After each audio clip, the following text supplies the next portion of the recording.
Well hello everyone and welcome you to ASC classes. आज again स्वागत करते हैं आपका कंजंक्शन की क्लास में। चलिए शुरू करते हैं। देखिए आज हम बात करने वाले कुछ अन्य क्वेश्चंस को लेके जो कि एग्जाम से पूछे जाते हैं।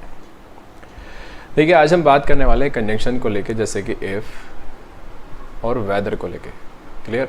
इफ़ और वेदर को लेके कब हम यूज़ करते हैं इफ़ का, कब हम यूज़ करते हैं वेदर का। क्लियर? इस तरीके से आगे आ जाइए। मैं आपको बताना चाहूँगा, यहाँ पे हम बात कर रहे हैं ये फेदर के साथ साथ दैट की भी। क्लियर? देखिए यूजली जो इफ़ होता है उसका यूज़ हम करते हैं कंडीशंस को रेफर करने के लिए, कंडीशंस को रेफर करने के लिए। जैसे कि अगर आप आइस को पिघलाते हैं, if you heat ice it turns into water, ठीक है, तो कंडीशन है। वेदर को यूज़ हम करते हैं अनसर्टेनिटी के लिए। किसके लिए? अनसर्टेनिटी के लिए, जब आप श्योर नहीं होते किसी बात को लेकर तब। और इस तरह के कॉन्टेक्स्ट में दैट का यूज़ हम करते हैं सर्टेनिटी के लिए, जब हम सर्टेन होते हैं, श्योर होते हैं। क्लियर? अब देखिए लिखा है कि मुझे पता है dash Kamal will not help you. मुझे पता है कि कमल तुम्हारी हेल्प नहीं करेगा। तो अगर पता है तो यू आर श्योर, अगर श्योर है तो क्या आएगा यहाँ पे? दैट। ये सेंटेंस सही हो गई। आगे आ जाइए। आगे लिखा है आई डोंट नो, मुझे नहीं पता dash Kamal will help us. ठीक है, कि कमल हमारी मदद करेगा या नहीं। तो नहीं पता तो फिर वेदर लगा दीजिए। क्लियर? इस तरीके से वेदर आ गया। We have little doubt dash he will go there. अगर लिटिल लिखा है, देखिए सेंटेंस यहाँ पे कोई नेगेटिव नहीं है, लेकिन लिटिल से नेगेटिव बन रहा है। लिटिल का मतलब होता है ऑलमोस्ट नो। ठीक है, ऑलमोस्ट नो। अगर ऑलमोस्ट नो लिखा है तो इसका मतलब ऑलमोस्ट नो डाउट, तो दैट मीन्स चीज़ें पॉजिटिव है यहाँ पे। ठीक है, चीज़ें यहाँ पे क्या है? पॉजिटिव है। इसका मतलब आपको डाउट ना के बराबर है, डाउट नहीं है। That means you are sure. अगर श्योर है तो क्या आएगा यहाँ पे? दैट। यहाँ पे आ जाइए। We have a little doubt dash he will go there. अब आ लिटिल का मतलब होता है सम। अगर आपको कुछ डाउट है तो that means you are not sure. Some का मीनिंग पॉजिटिव में यूज़ होता है थोड़ा सा, कि आप पॉजिटिवली डाउट कर रहे हैं। ठीक है, अगर आप डाउट करते हैं यहाँ पे क्या आएगा इस बार? वेदर। तो इन बातों का आपको ध्यान रखना है कि कब दैट, कब वेदर और कब इफ़। इफ़ का यूज़ कंडीशंस में। ठीक है, जैसे कि मैं सेंटेंस लिख के देता हूँ। If you heat ice, if you heat ice it turns into water, it turns into water. तो सबको पता है ये बात, यूनिवर्सल फैक्ट है एक तरीके का। तो देखिए इफ़ आएगा यहाँ पे इस बार। ठीक है, और ये सही है। आगे आ जाइए। आगे लिखा था glass will break dash you drop it, I shall go by car dash we get late, people buy insurance something unfortunate happens, people claim insurance something unfortunate happen. यहाँ पे हमको यूज़ करनी है कंडीशंस कौन कौन सी, जैसे कि इफ़, इन केस, इनका। इफ़ और इन केस में डिफरेंस जान रहे हैं हम। देखिए जो इफ़ होती है वो भी कंडीशन को रेफर करती है और इन केस भी कंडीशन को ही रेफर करती है एक तरीके से। ये दोनों कंडीशन की कंडीशन होती है। अंतर क्या होता है? अंतर ये होता है कि अगर कोई घटना हमारे, देखिए जो क्लॉजेज होते हैं, मैं आपको बताया था कि एक क्लॉज तो मेन क्लॉज होता है, एक होता है सबऑर्डिनेट क्लॉज, है ना। क्लॉजेज की हमने क्लास ले रखी है बेसिक्स में, एक मेन क्लॉज, एक सबऑर्डिनेट क्लॉज। ठीक है, तो अगर कोई घटना आपकी, मैं आपको बताना चाहूँगा, मेन क्लॉज से पहले हो, क्या हो? मेन क्लॉज से पहले, before the main clause, before the main clause.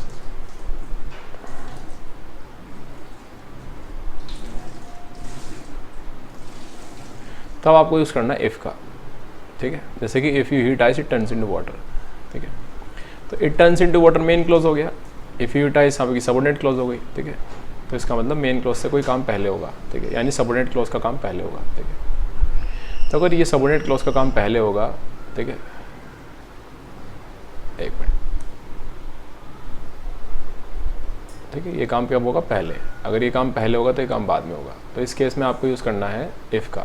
इसका यूज़ करना है इफ़ का। ठीक है, ये ध्यान रखिएगा। अगर इसका अपोजिट होता है, अगर इसका अपोजिट होता है, इसके लिए तो आपको यूज़ करना ही है। लेकिन अगर इसका अपोजिट होता है कि कुछ घटना घटती है after the main clause, after the main clause, after the main clause, तो फिर आपको यूज़ करना है इन केस का। इन केस का यूजली हम प्रिकॉशंस के लिए करते हैं। किसी चीज़ की कोई घटना घटने की संभावना होती है तब तो उससे पहले कुछ प्रिकॉशंस ले जाए। जैसे कि मैंने कहा भाई एक काम करो, छाता ले लो, in case it rains take the umbrella, in case it rains, ना कि इफ़ इट रेन्स। अगर इफ़ इट रेन्स यूज़ करेंगे तो इसका मतलब जाएगा पहले बारिश होगी, बाद में आप छाता लेंगे, ठीक है। तो हमें पहले ही घटना से बचना है, प्रिकॉशन, ठीक है। तो ये प्रिकॉशंस लेने के लिए यूज़ होता है, ठीक है, ध्यान रखिएगा। आगे आ जाइए, देखिए यहाँ पे लिखा था grass will break dash you drop it, तो ये कंडीशन है, ठीक है। तो पहले क्या होगा, पहले ये सबऑर्डिनेट क्लॉज वाला काम होगा, बिकॉज कंजंक्शन तो यहीं पे आएगी, तो सबऑर्डिनेट क्लॉज यही होगी, तो हमारी मेन क्लॉज हो गई, ये हमारी सबऑर्डिनेट क्लॉज हो गई, कि बिकॉज इफ़ और इन केस सबऑर्डिनेटिंग कंजंक्शंस होती हैं, ठीक है। तो ये काम पहले होगा, अगर ये काम पहले होगा तो यहाँ पे आएगा इफ़। क्लियर? आगे आ जाइए, मैं कार से जाऊँगा डैश वी गेट लेट। अब कौन सा काम पहले होगा भाई, लेट होने का काम पहले होगा, ये बाद में होगा, या ये काम पहले होगा और ये बाद में होगा, ये देखना है अब हमें, ठीक है। अब देखिए अगर काम पहले होगा, अगर मैं लेट पहले होता हूँ और फिर बाद में कार से जाऊँगा तो आंसर क्या होगा, इफ़, ठीक है। और लेट होने से बचने के लिए अगर मैं कार से जा रहा हूँ तो फिर आंसर आएगा इन केस। तो मैं कार से जाऊँगा in case we get late, ठीक है, लेट होने से बचने के लिए, ठीक है, प्रिकॉशन के लिए, ठीक है। तो ये बात ध्यान रखिएगा, इसमें दोनों सही है। आगे लिखा है people buy insurance dash something unfortunate happens, ठीक है। लोग इंश्योरेंस कब खरीदते हैं, घटना होने से पहले, घटना होने के बाद। जाहिर सी बात है घटना होने से पहले, तो यहाँ पे आएगा इन केस, कि कुछ अगर घटना घटती है तो उससे बचने के लिए, मतलब एक तरीके से बचने क्या, मतलब घटना तो जो घटनी है वो तो घटनी है, एक आपको क्लेम मिल जाता है, मतलब आप क्लेम कर देते हैं, ठीक है, इन केस आएगा। अब इफ़ लगा दो तो मीनिंग इलॉजिकल हो जाएगा, बहुत अटपटा हो जाएगा, कि इफ़ समथिंग अनफॉर्चुनेट हैपन्स, अगर कुछ घटना घटेगी तब लोग खरीदेंगे इंश्योरेंस, ऐसा नहीं होता। अच्छा, क्लेम कब करता है इंसान, क्लेम तभी करता है जब कुछ घटना घटती है, तो यहाँ पे आएगा इफ़। तो बस देखिए जरा सा ही फ़र्क है, यहाँ पे क्लेम लिखा है, यहाँ पे बाय लिखा है, ठीक है। इस तरह के क्वेश्चन आते रहते हैं। आगे आ जाइए, आगे लिखा है अनलेस। देखिए यहाँ पे जो हम बात करने वाले हैं, हम बात करने वाले हैं अनटिल और अनलेस को लेके, अनटिल और अनलेस। वैसे मैंने एक वीडियो अलग से ही बना रखी है, नहीं सॉरी बनाई नहीं अभी तक, बना दूंगा किसी दिन, अनटिल और अनलेस पे लेके जो एक्स्ट्रा क्वेश्चंस आते हैं एडवांस, उन पे भी, ठीक है। अनटिल का यूज़ करते हैं हम टाइम के रेफरेंस में, जब टाइम के रेफरेंस देना हो, और इसका इंग्लिश मीनिंग होता है टिल नॉट, अब तक नहीं। क्या होता है मीनिंग, टिल नॉट। अनलेस का यूज़ करते हैं हम कंडीशन के रेफरेंस में, कंडीशन की कंडीशन होती है, और इसका अंडरस्टूड मीनिंग होता है इफ़ नॉट। इफ़ नॉट यानी आप क्लॉज के साथ नेगेटिव वर्ड का यूज़ कर सकते हैं नॉट का, और अनलेस के बिना ऐसे लिख सकते हैं इफ़ नॉट, ठीक है। ये ध्यान रखना है आपको, ठीक है। एक बात और ध्यान रखने की, अनलेस और अनटिल अपने आप में नेगेटिव मीनिंग कन्वे करते हैं, तो इनके साथ कोई दूसरा नेगेटिव वर्ड मत लिखना, नॉट हुआ, नेवर हुआ, इनका यूज़ मत करना आप, ठीक है। ये बात ध्यान रखना, ठीक है, खुद ही नेगेटिव होते हैं। आगे देखिए, जब तक सनराइज़ नहीं होता वी शैल स्टे इनसाइड, हम अंदर रुकेंगे। अब देखिए सन का राइज होना कोई कंडीशन होती है क्या, कि सनराइज़ होगा तो हम अंदर रुकेंगे, सनराइज़ होगा तो हम बाहर जाएंगे, नहीं तो नहीं जाएंगे, ऐसा नहीं होता। सन तो राइज होगा, ये टाइम है, एक टाइम पे जाके सनराइज होगा, तो टाइम में तो अनलेस हटाइए, क्या लिखिए यहाँ पे अनटिल। क्लियर, ऐसे लिखना है। आगे आ जाइए, they would not go to the party until he invites them. अब देखिए पार्टी में इनवाइट करना कोई टाइम का रेफरेंस नहीं होता कि 5 बजे इनवाइट करेंगे, 6 बजे इनवाइट करेंगे। इनविटेशन हमेशा पहले दिए जाते हैं। अगर आपने अंटिल लिख रखा तो इसका मतलब हो जाएगा कि जैसे ही वो तुम्हें इनवाइट करेंगे वैसे ही तुम वहाँ पे चले जाओगे, ठीक है। ये मीनिंग बेतुका हो जाएगा, ठीक है। अंटिल का मतलब ये होता है कि कोई काम किसी पॉइंट तक नहीं होगा, उसके बाद होगा, ठीक है। तो अंटिल नहीं आएगा। पार्टी में इन्विटेशन होना ना होना कंडीशन होती है, होंगे तो आप जाएंगे, नहीं होंगे तो नहीं जाएंगे, तो अंटिल गलत हो गया, यहाँ पे लगाइए अनलेस। क्लियर, आपको अनलेस का यूज़ करना है यहाँ पे।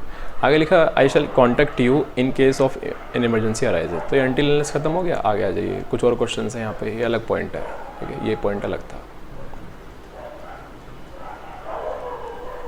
देखिए आपको ध्यान रखना है कि ये क्लॉज है, आप देख पा रहे हैं इसमें एक वर्ब सब्जेक्ट है, एक वर्ब है, ठीक है, क्लॉज बन गया। एक क्लॉज यहाँ पे भी लिखा है एन इमरजेंसी अराइजेज, में वर्ब हो गई, इसका सब्जेक्ट हो गया, एक क्लॉज ये हो गया। अगर ये दो क्लॉज हैं तो आपको पता होना चाहिए कि clauses are connected with the help of conjunctions, but in case of is not a conjunction, it is a prepositional phrase, ये होता है एक प्रेपोजिशनल फ्रेज इन केस का, मतलब इन केस वाला मीनिंग देता है, लेकिन ये प्रेपोजिशनल फ्रेज होता है। अब प्रेपोजिशंस क्लॉजेस को कनेक्ट नहीं करती, ध्यान रखिएगा, स्पेशली इस तरह के क्लॉजेस को, ठीक है। तो हटाइए यहाँ से ऑफ, सिंपली लिखिए यहाँ पे इन केस कंजंक्शन होती है। तो कभी भी इन केस ऑफ लिखा हो तो ध्यान रखिएगा, अगर क्लॉज लिखा है तो इन केस लिखना है आपको, ठीक है। आगे आ जाइए, आगे लिखा they decided to work despite they were tired. अब डिस्पाइट एक प्रेपोजिशन होती है अगेन, जिसका सेम मीनिंग होता है ऑल्दो। क्या होता है? ऑल्दो। और ऑल्दो आप जानते हैं, ऑल्दो हुआ, दो हुआ, ये सब कंट्रास्ट को रेफर करते हैं, कंट्रास्टिंग सिचुएशंस को रेफर करते हैं, है ना, विरोध को। तो डिस्पाइट तो प्रेपोजिशन है, कनेक्ट कैसे कर देगी इन दोनों क्लॉज को? गलत हो गया तो, है ना, ये गलत हो गया डिस्पाइट यहाँ पे। तो आप हटाइए डिस्पाइट को, आप सिंपली क्या करते हैं यहाँ पे लिख दीजिए ऑल्दो या फिर दो, ठीक है। दे डिसाइडेड टू वर्क दो दे वर टायर्ड, हालांकि वो टायर्ड थे लेकिन उन्होंने डिसाइड किया काम करेंगे, ठीक है। आगे आ जाइए, आगे लिखा you can succeed unless proper training. अब कभी भी अनलेस लिखा है, अनलेस का मतलब नेगेटिव होता है, जब तक तुम्हें प्रॉपर ट्रेनिंग नहीं मिलती। तो या तो इसे क्लॉज बनाइए, बिकॉज यहाँ पे तो क्लॉज लिखा है, लेकिन यहाँ कोई क्लॉज नहीं है, कोई वर्ब नहीं है। ट्रेनिंग यहाँ पे नाउन है, प्रॉपर यहाँ पे एडजेक्टिव है उसका, तो ये तो नाउन फ्रेज है, ये तो एक नाउन फ्रेज है। अब अगर ये नाउन फ्रेज है तो फ्रेज को तो कनेक्ट करती नहीं कंजंक्शंस, मतलब करती हैं लेकिन फ्रेज से फ्रेज को करेंगे, और ये कंजंक्शन तो वैसे भी नहीं करती, कोऑर्डिनेटिंग कंजंक्शंस करती हैं वर्ड्स फ्रेजेस को कनेक्ट। सबऑर्डिनेटिंग क्लॉजेस कंजंक्शंस तो केवल क्लॉजेस और सेंटेंस को कनेक्ट करती हैं, ये हमने पहली क्लास में सीखा था। तो अनलेस इज अ कंजंक्शन, तो ये तो सक्षम नहीं है इसे कनेक्ट करने के लिए। तो अनलेस की एक प्रेपोजिशन होती है, वो लगा दीजिए यहाँ पे विदाउट, ठीक है। तो यहाँ से हमने ये सीखा कि जब हमको प्रेपोजिशंस की ज़रूरत हो तो आप प्रेपोजिशन यूज़ करें, जैसे कि इन केस ऑफ। अगर आपको ऑल्दो वाला मीनिंग देना और प्रेपोजिशन की जरूरत है तो डिस्पाइट का यूज़ करें। आपको अनलेस वाला मीनिंग देना और प्रेपोजिशन की जरूरत है तो विदाउट का यूज़ करें। क्लियर? आगे आ जाइए, आगे लिखा दो he was tired but he kept on working hard. अब देखिए, वैसे दो के साथ जो पेयर बनता है ना वो बट का नहीं बनता, दो के साथ जो पेयर बनता है वो येट का बनता है। पहली बात तो खैर ये कि एक क्लॉज ये रहा, एक क्लॉज ये रहा, दो क्लॉज को जोड़ने के लिए कंजंक्शन एक ही चाहिए होती है, तो हमने कंजंक्शन लगा दी दो, सही है।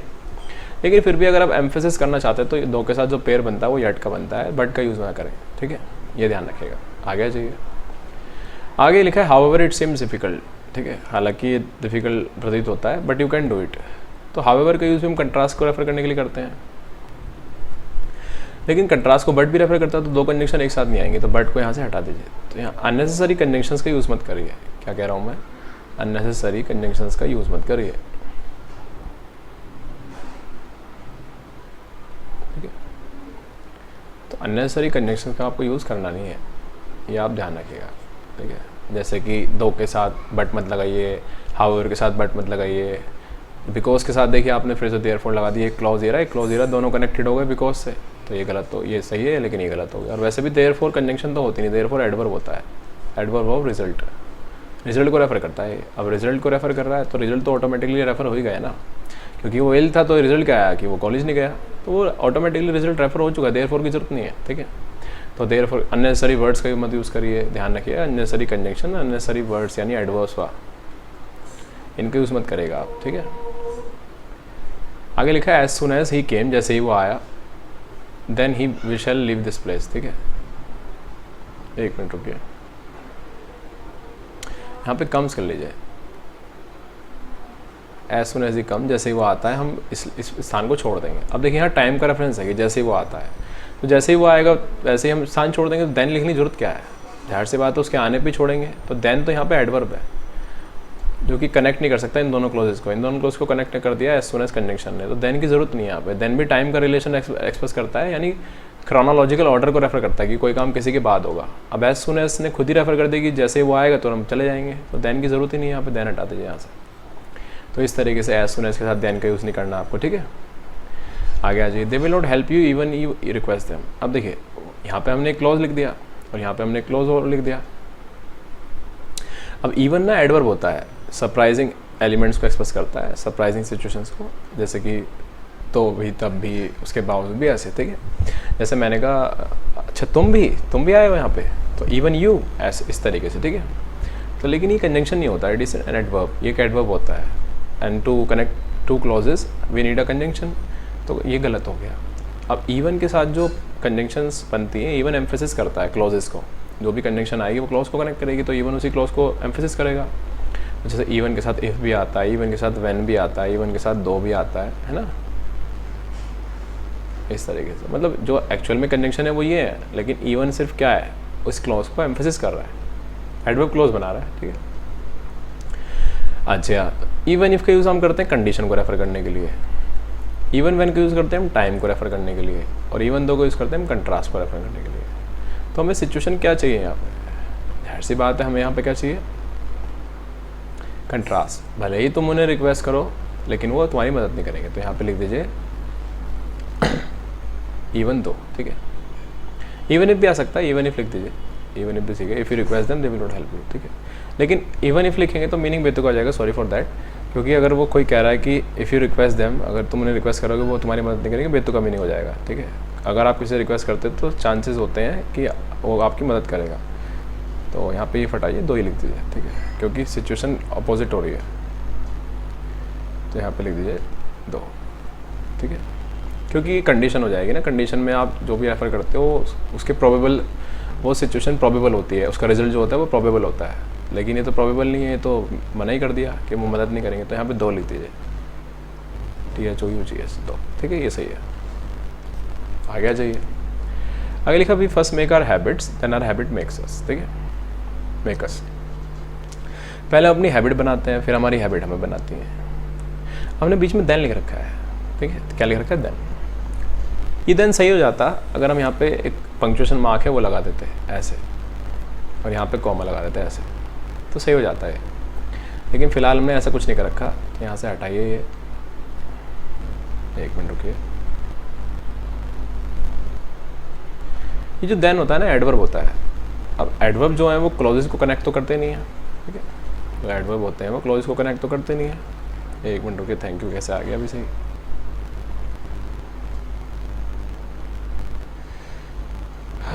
इरेजर, तो एडवर्ब जो है वो क्लॉजेस को कनेक्ट नहीं करते, ठीक है, ये एडवर्ब है।